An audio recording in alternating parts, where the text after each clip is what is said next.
Bajaj Pulsar BS4 वाला version है दोस्तों, देख पा रहे हो इसका हाफ इंजन खुल चुका है।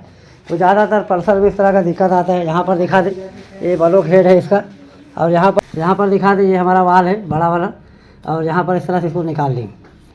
निकालने के बाद आपको लाइव दिखाएंगे यहाँ पर कि किस तरह से ये वाल कटा हुआ है। यहाँ पर देख पा रहे हैं पूरा तरह से वाल डैमेज हो चुका है। तो दोस्तों यही प्रॉब्लम रहता है, गाड़ी मिसिंग प्रॉब्लम, चलते चलते बंद हो जाना, कभी कभी क्या है कि स्टार्टिंग प्रॉब्लम, बहुत तरह का प्रॉब्लम आता है गाड़ी में। इस तरह का एक वाल मतलब लीकेज रहने से इसमें सब तरह का प्रॉब्लम आ जाता है।